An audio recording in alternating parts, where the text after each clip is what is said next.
Welcome to the Conspiracy Dad podcast. Yeah.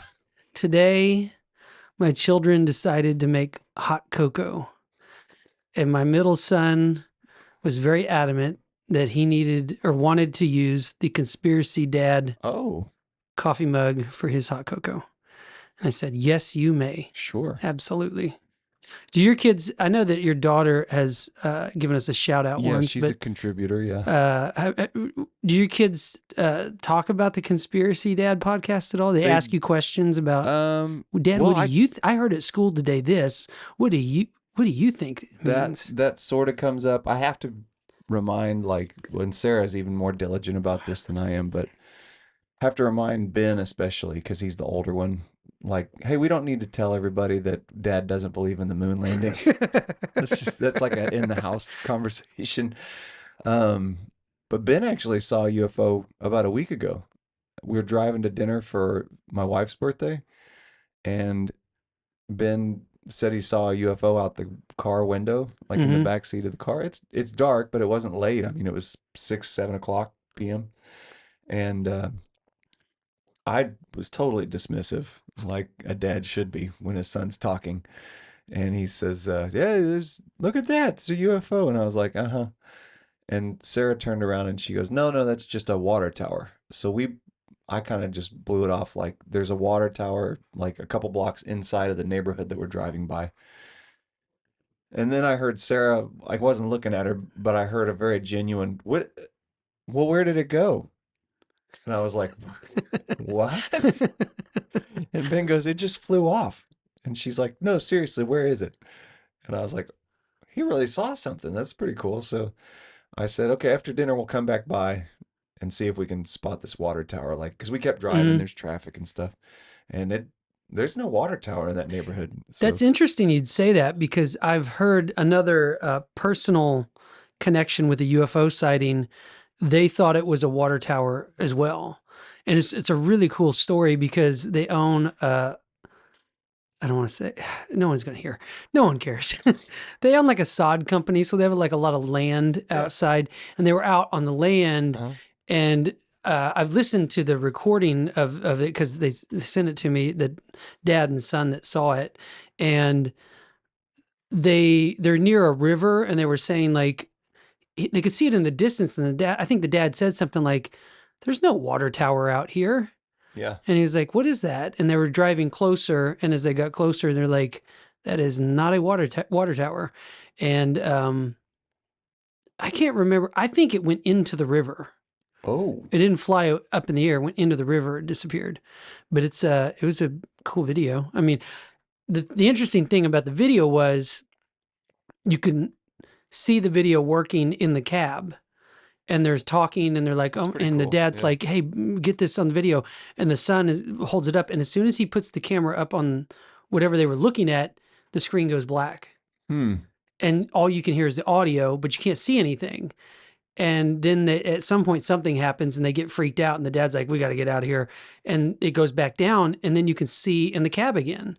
The video's working again. Yeah, it looks like something blacked out the video. Yeah. So you couldn't see the UFO. Ben Kokomo, like when we had him on, and since then he talks about stuff he sees, and almost every time, aside from I think he sent us one legit video that had some duration to it, but he's like, it's crazy. We can be up there on our phones, no problem for the whole flight. Then we see these lights that we don't know what they are, and we go to video them, and all of a sudden now our phones aren't working. Yeah. And so I think that's really common. I think it's maybe they have some sort of technology, but I mean, obviously they have Some sort of technology. Well, that's fascinating. So Ben is in the club. He saw a UFO. Not saying it's aliens, just saying he saw something that didn't seem normal. He's in the club with thousands and thousands of other people. He's lucky my wife saw it, or I would have not even. So you think she actually did see it too? Yeah. And then she was like, where did it go? I didn't see When you it. ask, like, are my kids into the Conspiracy Dad podcast? The answer is yes. If you were to ask if my wife is, like, I mean, she thinks it's fine that I do this, but she's like not one that's seeking out, UFO stories or anything Yeah. like that. So for her to turn around and go, "What? Well, where did it go?" And I was like, "Whoa." I had a friend a week ago. I've had several friends do this. I guess if you do a thing like this podcast, you start to turn into the guy Yeah. that they text Of when they course, see yeah. something weird. And a friend who maybe 6, 9 months ago, the husband, who's a very serious guy, he's texting me 10 o'clock at night that he saw a UFO off their back porch. And then the wife, so we talked about it at dinner, and the wife's making fun of him. She's Mm-hmm. total like non-believer. Yeah. I don't want to call her a mouth breather because she's more interesting than that, but Mm-hmm. like kind of that, this is ridiculous. Get Yeah, out of like what here. we see is And exactly then what happens. then at like 2:30, 3 o'clock in the afternoon, she's texting me, "Oh my God, Dante, I just saw a UFO." And Yeah. then I call her right away. I said, "What'd you see?" And she saw two bright lights like following her car in the middle of the day, like really, really bright. And then they just shot away and disappeared really quick. I like She doesn't know what they were. stories like that when I mean, like, I thought it was interesting that my son and my wife saw theirs at like a very normal time. Yeah. Like there's plenty of traffic out, it's That's what been, this like. yeah, she's like, She said she was looking around like, is anybody else seeing what I'm seeing? mm-hmm, And she didn't think they were. Like she saw it, which that's an aspect of the phenomenon too. There's actually cases right. where people, some people see and some people don't see, even Mm-hmm, within a family. mm-hmm. Like multiple people in a car, and one person is seeing something, the other person's not. Yeah, I don't know what to make of it. Time dilation of some sort. Yeah. I don't know. Just saying words I heard in movies. And I don't know what it the other means. thing I heard today was swollen amygdala. Is that what?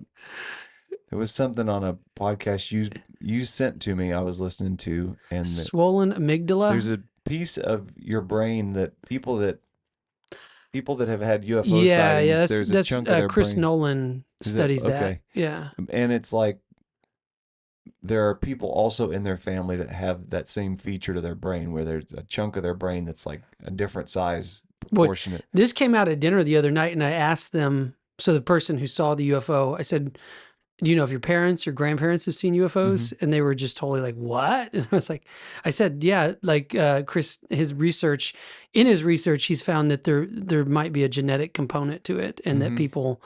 it might have something to do with your brain, your DNA. I don't know. Yeah. But it's very common for like, well, I know in my case, I'm not gonna say who it is, but yeah, like generational people have seen UFOs. I come from a long line of mouth breathers. Yeah, no UFOs. Nobody. As a matter of fact, I think I'm going to bring that up for Thanksgiving. That's a good topic. Yeah. Everyone else will start talking about like Trump, Biden, whatever, dumb, and Yeah. you just start drilling them on what? How come we haven't seen UFOs? What are we? Everyone, all these other people, what's Yeah. wrong with us? It's Yeah. because we're sitting here arguing about this You see negative this? stuff. Yeah. The aliens, they don't have any time for that. Nope. No. No time for that. And by the way, why do you keep making broccoli and rice and cheese casserole? Nobody likes it. Nobody's ever liked it. Yeah. Sarah was bagging on my family because we have all the menus the same every year, which I don't think that's that different from most families. I think some people call that tradition. Thanksgiving food. But I do think it's funny that there are things that I don't think are that popular. And like there are things that I know for a fact that certain family members make better than other family members, but somebody feels obligated to make it no matter not the what. one that gets designated to do it. Yeah. That's funny. Yeah. Well, we obviously switch it up. Not obviously, but Obviously. having a, Asian family, like we'll throw in like people kind of expect my wife to make egg rolls. You don't think of it as a Thanksgiving food, but now it is. Like my grandfather, when he was alive, like you just like live for, her egg rolls, Yeah. and it's kind of a big deal to make them Mhm. because you got to get all the It's a stuff out. production, yeah. So if you're gonna fry a turkey, you might as well throw the egg rolls in too. And Yeah. Have you ever had any turkey frying mishaps like the explosions you hear no, about? I've never fried a turkey actually.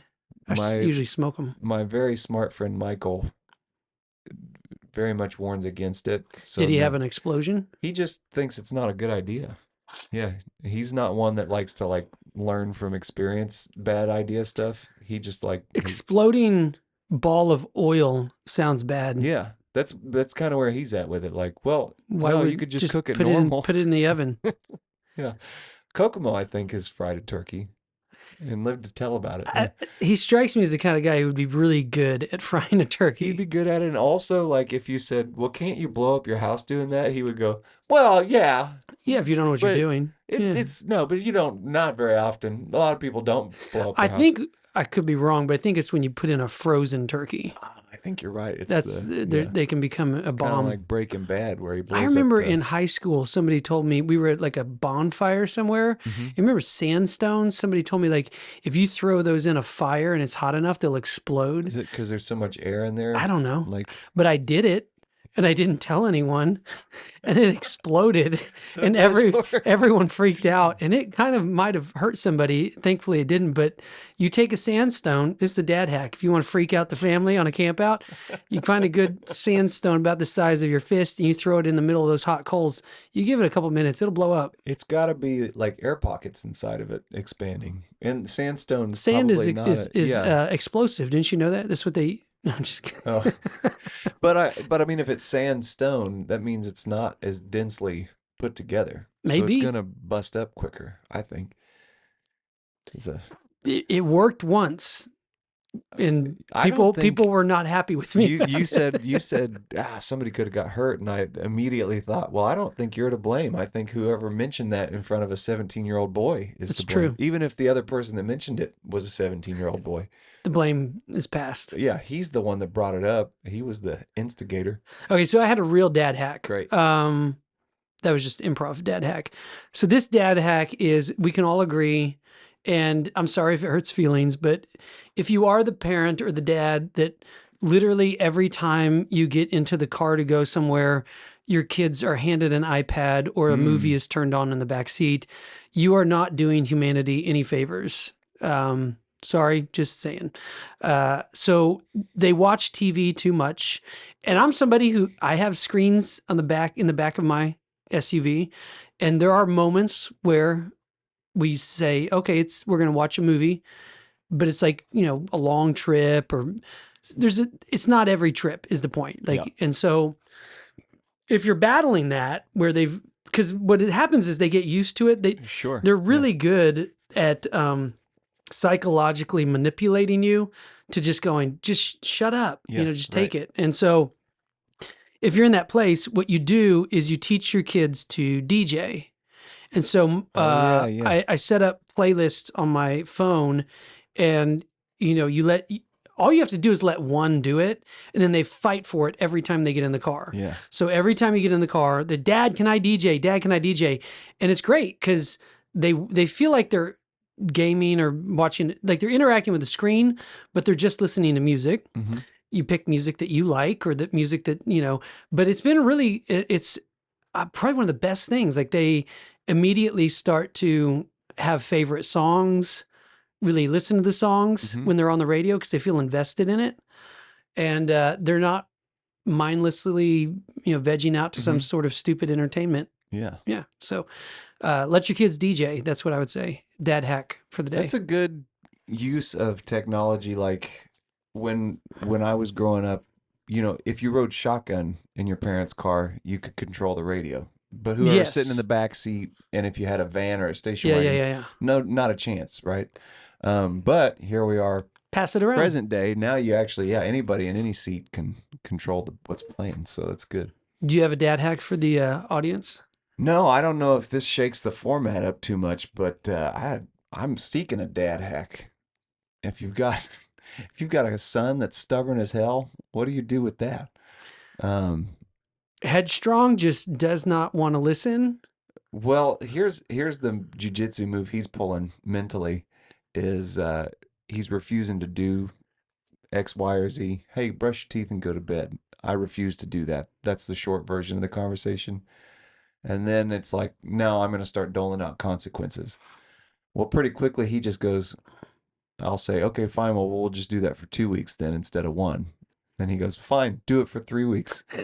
I'll never get to have my tablet back again. So why would I brush my teeth now? I just won't brush my teeth and I won't have a tablet. Pretty headstrong. Yeah. And I'm like, yeah, I'd like to choke the life out of you now, but That Do you doesn't seem like a know very. my dad hack is revisiting an old dad hack. Oh, okay. So if you recall, what motivates a 9-year-old boy more than anything in the world is high fructose corn syrup. Oh, sure. Yeah, like the So scooter snacks. so you get a slider snack, you get him Slider snack. a Yeah. gummy. So if it was me, I would say, okay, you don't want to brush your teeth. If you brush your teeth tomorrow, I'll buy you a bag of gummy bears. And then they go, hmm, I kind of want those gummy bears. You try Okay. that. Yeah, I'll try You that. see how Yeah. that. It'd be funny if you to come back and go, I'll It be damned. He didn't completely even worked. argue with me. He just said, okay, gummy bears, Yeah. All deal. right. I'll try that. Yeah. But yeah, I guess that'd be positive reinforcement. But carrot and stick, man, it goes a long way with kids. They're Hmm. dumb. It's funny. Adults are just as They're dumb. just as dumb. but carrot and stick is tried and true Yeah. in Yeah. It works. in the advertising industry. You just Oh, give them a yeah. little reward. Hmm. They're Oh gonna man, fall in you line. think about like yeah, when we talk about like how vapid it can be to walk around a casino, That's a that's good example. Carrot and stick people all the just way, love baby. like Billions of dollars in carrot and flashing stick. lights and yeah, just ding ding ding, you won, you won, you won. That's Yeah. funny. All right. Well, I hope that helps. And let's get into it. Today, we are actually talking about this was a new one for me.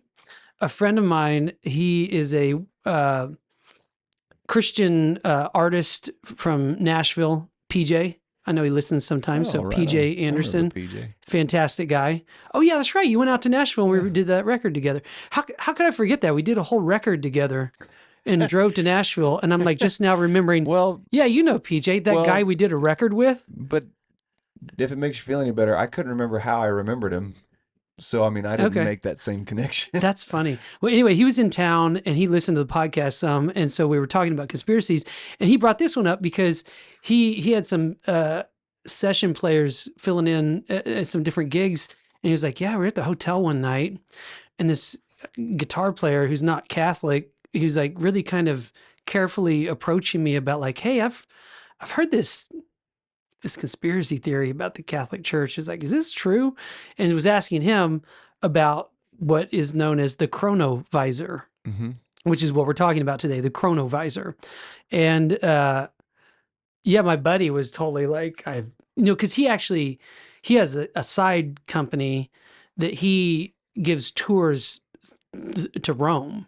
He's done it for Oh, years. So he's a great guy. PJ does Yeah, this, or PJ does. So if you want to go to Rome and you want to see like the Vatican and all that, okay, PJ's your guy. it's Like pretty hit him up. cool. He leads tour like a tour guide through Yeah. Rome.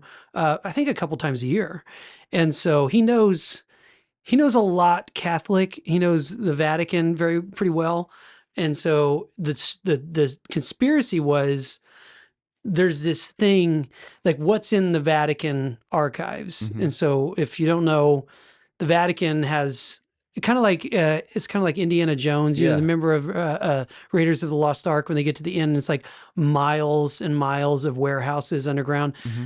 I think the Vatican kind of has something like that. Yeah. It's like a lot of archives of everything for thousands, 2,000 years, lots of history, and it's not open to the public. So obviously, it breeds a lot of Oh, of speculation course. about, Yeah. well, Yeah. what are they hiding down there? Yeah. Um, Probably Jesus. I don't.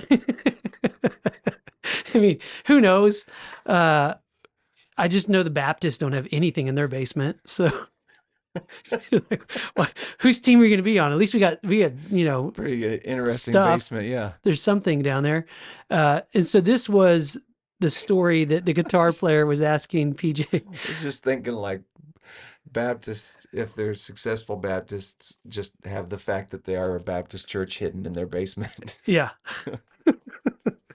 So the Chronovisor story, let's walk through that. But basically, the gist of it is there was a priest who was also a scientist working for the Vatican back, gosh, 50s, maybe 40s, It's 50s. yeah, the thing about this story is the I want to just call out the fact that this story kind of starts in the 50s.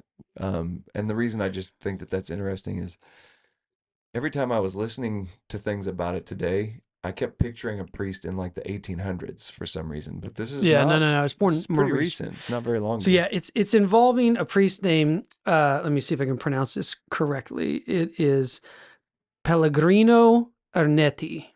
That's how I would have Pretty done it. Good So job. Ernetti in the Okie Yeah, vernacular. yeah. Well, Ernetti. you're going to be hearing us calling him Ernetti for the rest of time. Ernetti was a priest, a scientist. He was also an exorcist with the Vatican. Not just any exorcist. It sounded like he was world renowned Yeah, exorcist. he was the guy you called if you had ghosts or The demons Michael showing up. Jordan of exorcists. So he was a Benedictine monk actually, and he befriended another guy named Brune. What was his full name? It was oh gosh, Brune. Are you pulling it up? I can, yeah. Francisco or Francois. I don't know how to say that. Francois.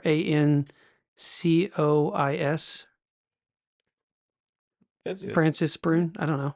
Anyway, they were friends, and in the 60s, I believe they were taking a trip, maybe like in Italy, somewhere in Rome. They were like talking, and Brune was talking about different interpretations of scripture and like, oh, what that might mean or whatever. And Ernetti, I guess, came out and said, well, we don't need to leave things up to interpretation. We know exactly, we can see exactly what happened. Mm-hmm.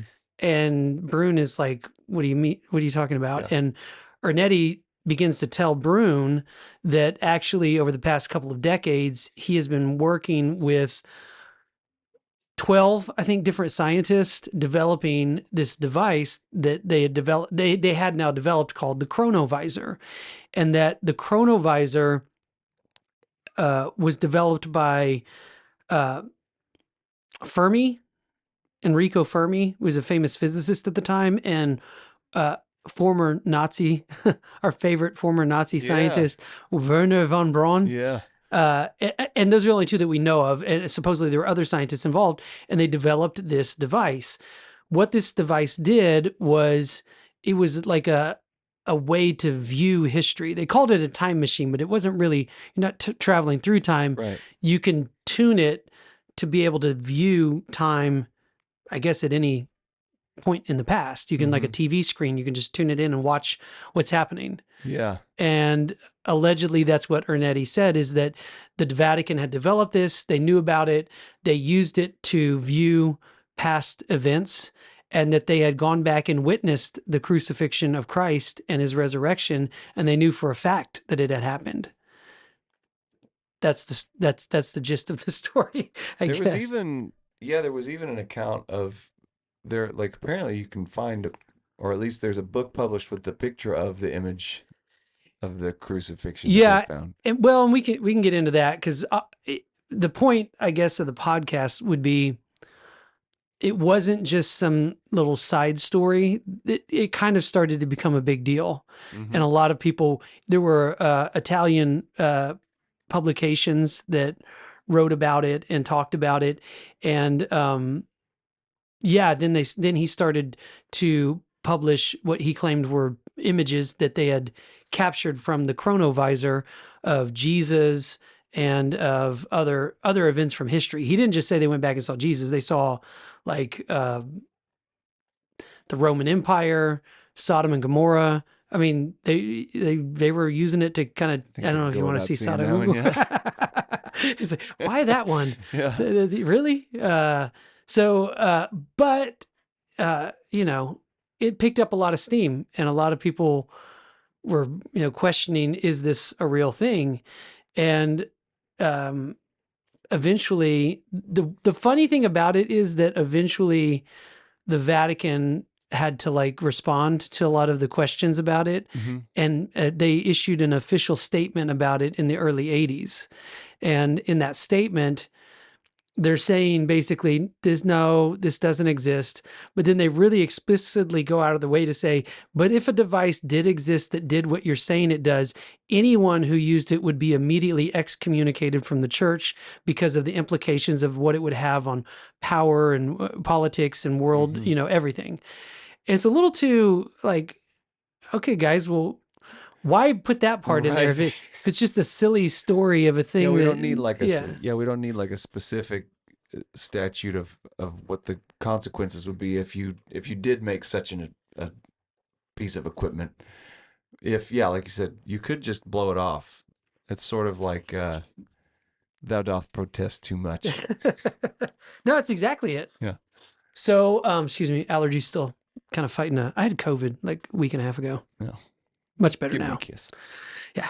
I don't know if I missed anything in there. I mean, that's the gist of the story, except that then I think a lot of the stuff that this Ernetti claimed has been disproven or debunked. Part of, I mean, The images, at least, like the yeah, images, yeah. people have looked at it and said, well, it's actually a picture of the statue of Jesus, Mm-hmm.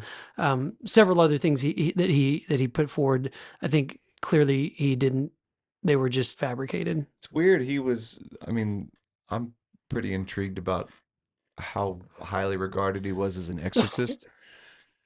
And at some point in the 70s, he was like asked to write some kind of a manual, like For by the, exorcism. yeah, like the Vatican said, you're so highly regarded as an exorcist that we want you to write the book on how to do it. Because he had performed thousands of them, from what I understand, which sounds like a lot. I mean, you have some priest friends that have performed exorcisms.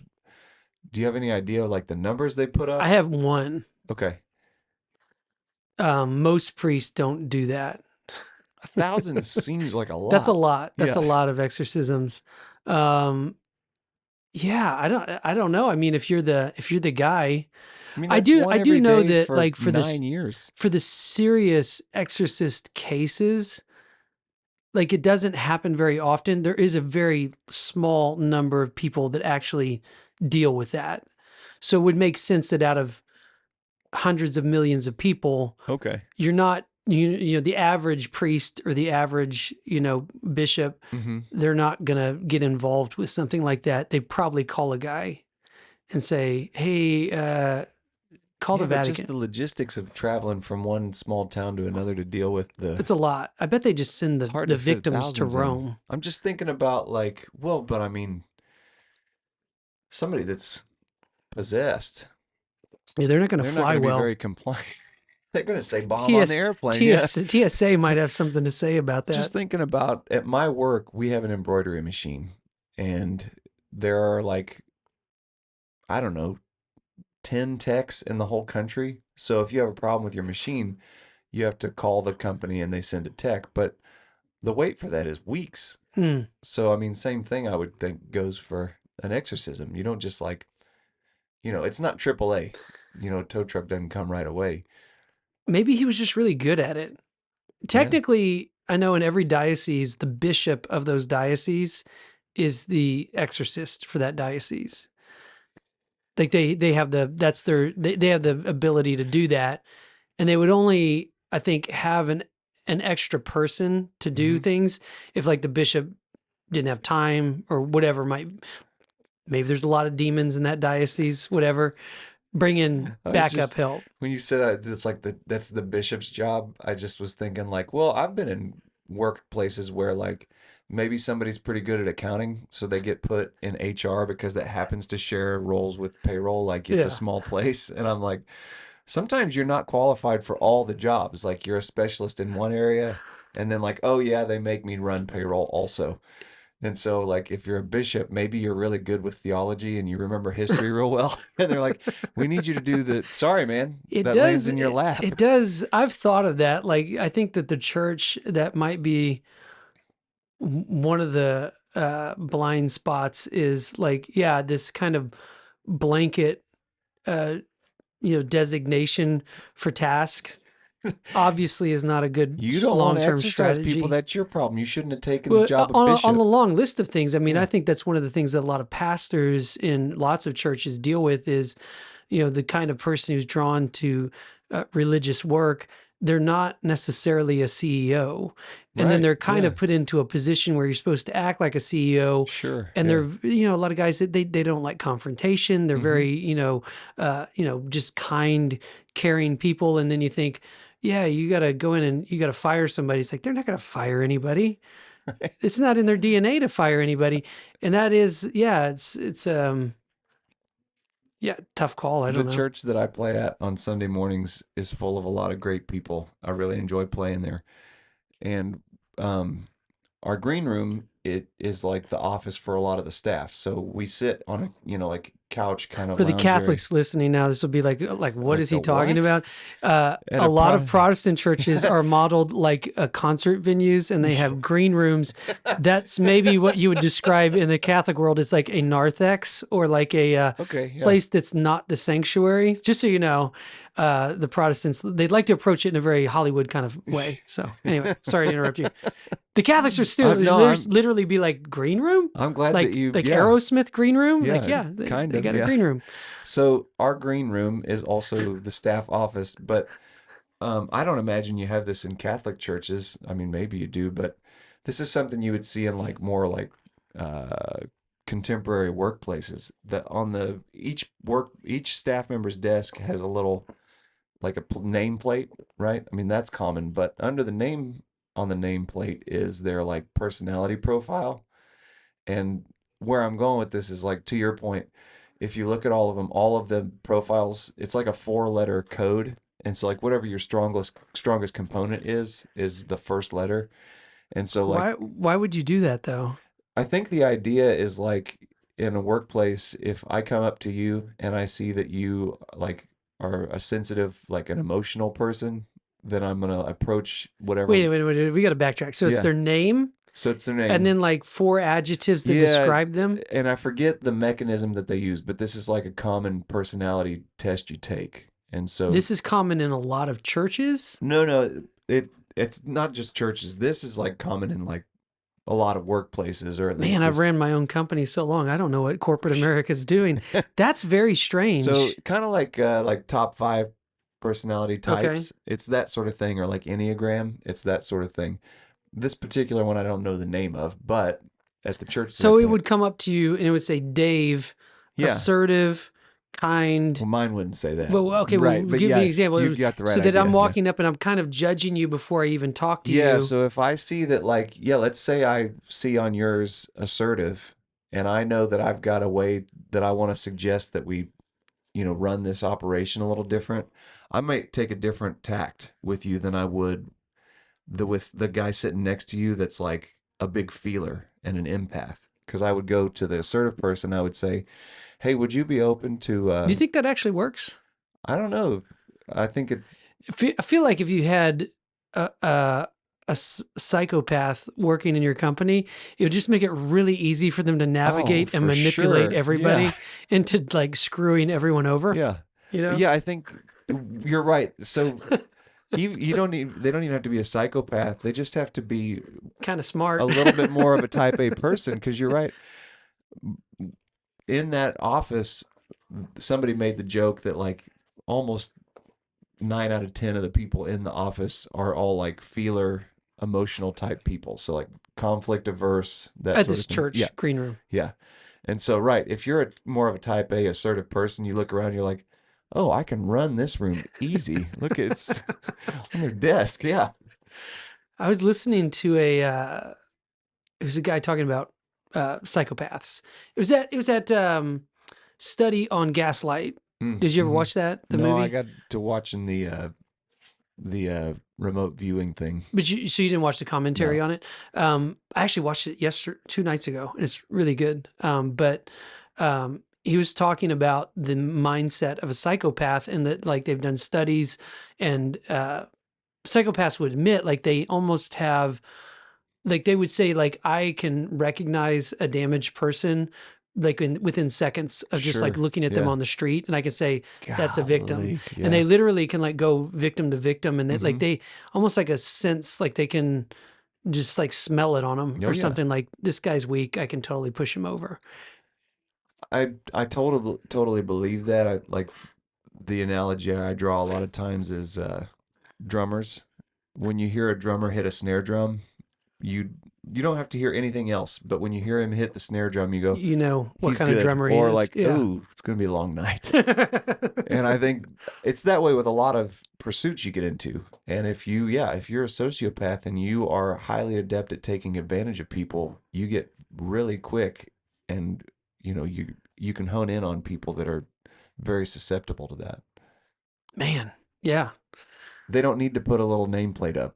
You're probably going Yeah, to that's what I figure was thinking. Is it like out. you don't. It just Yeah. makes it that much easier for them. Yeah.